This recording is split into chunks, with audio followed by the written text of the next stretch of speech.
way that human beings can sense impending tragedy. Some of the worst disasters in history have been foretold by those who claim to have premonitions. Who would have imagined that the Titanic, the ship that couldn't sink, would do just that on her maiden voyage in 1912? Well, 14 years before, this book came out.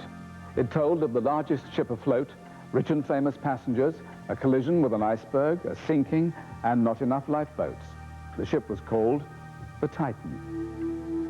But if premonitions are so accurate, can nothing be done to stop them becoming reality?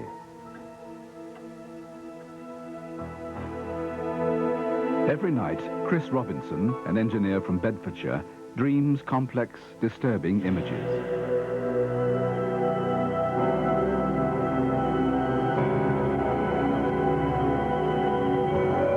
Dreams that apparently come true, and they've been so accurate that the authorities listen to his warnings.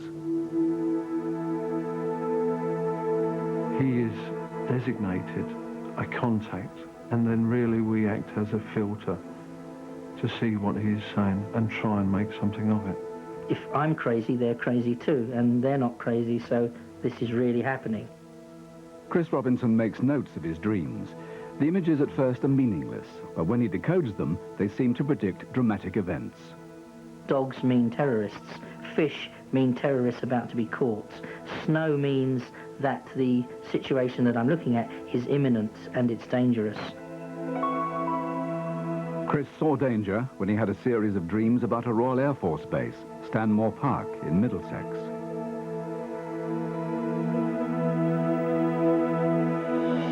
I saw dogs in a graveyard, and I knew that dogs meant terrorists. I saw clocks ticking. There was photographic equipment. There were all these strange symbols. Chris couldn't work out what the photographic equipment meant, but put together the other symbols predicted that terrorists were going to attack the airbase. The logbook there records how Chris phoned the guardroom to warn them of his premonition.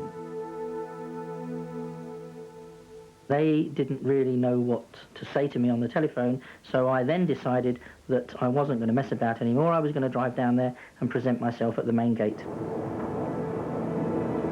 Can't really explain what it feels like to know that something is going to happen that you can't possibly really know in advance. Hello, sir.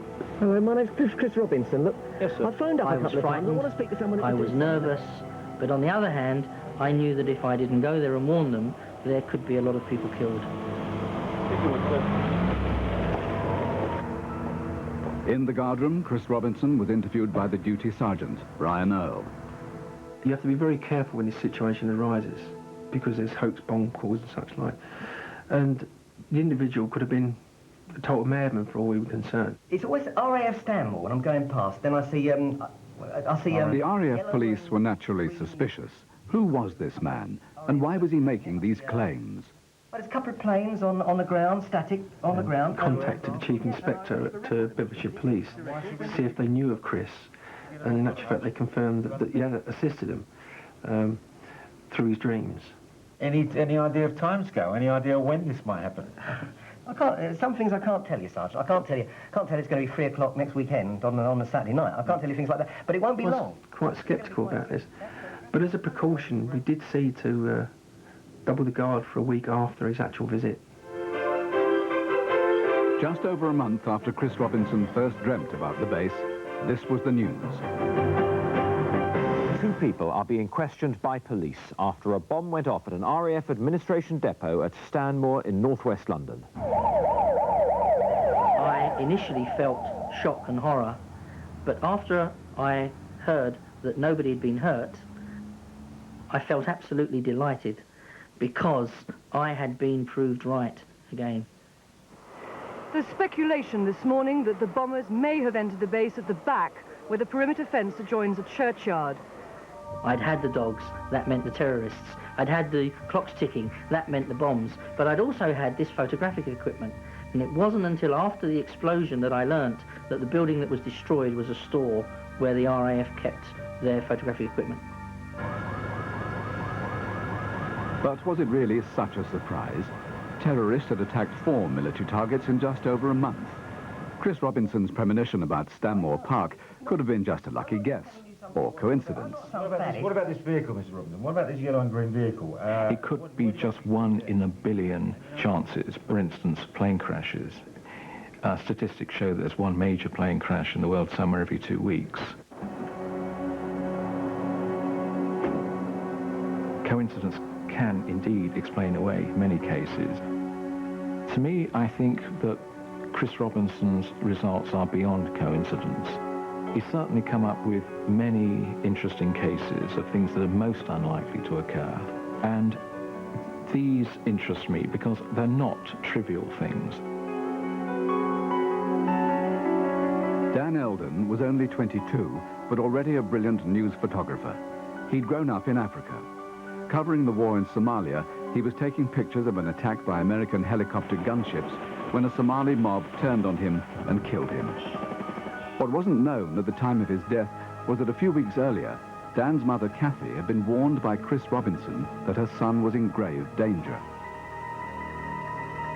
Chris was very concerned and came over to my house with a dream that he had had about a swarm of bees around my family.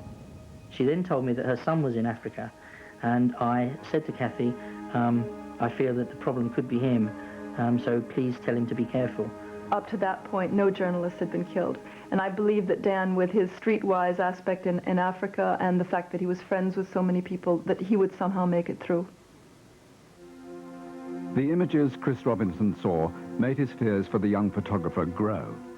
But he couldn't see enough to prevent what was about to happen. Chris talked with a close friend of mine on the weekend before Dan was killed. He had a number of images that he couldn't make sense of. 4 dead photographers in Seaside Place. Salt water will damage the lens. F4, rescue me, Kathy. Afterwards, it just makes so much sense. It's frightening. Talking about cameras, telescopic lenses, 4 dead photographers. There were indeed 4 who were killed. The salt water affecting the lens, they were in Mogadishu, which is a seaside town. And Dan, the day before he was killed, was photographing women Marines in bikinis on the beach in Mogadishu. The F4 is the kind of lens that Dan was using. Rescue me, and Kathy. That all makes sense to me. Some would say Chris Robinson's dreams make sense only with hindsight, but the premonition of Dan Eldon's death turned out to be uncannily accurate. Chris didn't need hindsight for his next premonition. He was so sure it would happen, he was there when it did. I'd had a series of dreams about an airfield, and I wondered why this was, because I had no plans to visit an airbase or anything. And in the dreams there was rockets, there was aeroplanes, there was explosions in the sky. What did it all mean this time? Chris called his contact at Bedfordshire Police. He then described seeing these rockets going up in the sky and then colliding, and these crowns coming down. In Chris's next dream, the crowns became parachutes. Suddenly, he knew what was about to happen. All these dreams made me realize that there was going to be a plane crash. But where and when? The following morning, he phoned a friend, national newspaper astrologer Penny Thornton. He'd just heard about an event taking place that day.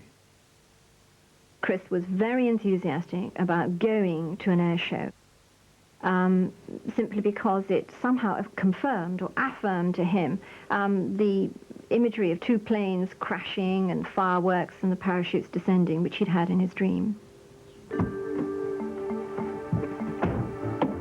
I decided to go. I had to go, really. There was nothing else you could do. I mean, I'd seen it all happen in advance, and I had to go there and know whether it was going to be real. Chris immediately set off for Fairford in Gloucestershire and the world's largest military aviation display, the International Air Tattoo.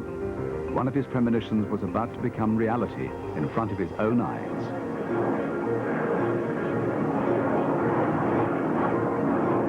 I was absolutely convinced that this was going to happen. I wasn't sad or upset because I knew that the pilots of the planes came down safely on their parachutes.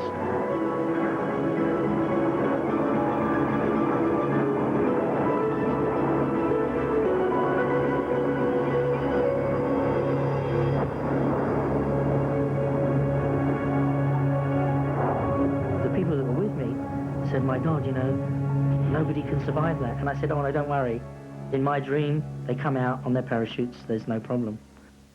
2 Russian fighter planes collided today above tens of thousands of people at an international air show in Gloucestershire. Both pilots ejected and were only slightly injured. On the Saturday afternoon, Chris rang me at home. His initial words were, "You'll never guess where I am." I was at the right place at the right time, but how did I know in advance? The pilots didn't.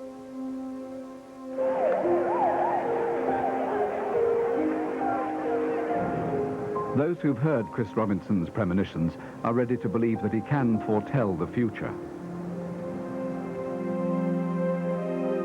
Tragically, the clues to photographer Dan Eldon's death didn't add up in time. But since then, Chris has been able to help Dan's mother in another way. Kathy Eldon is a former journalist herself and wary of believing what she knows she wants to believe. But she's been astonished by the messages Chris has relayed through his dreams, messages only her son could have sent. He said he wanted money raised for the charity which was going to be named after him. He talked about film in his camera, where to find negatives that we had lost. There was just this sense of tremendous life and joy that radiated out of this character, and it made us all very happy to think that he was still around in such a positive way.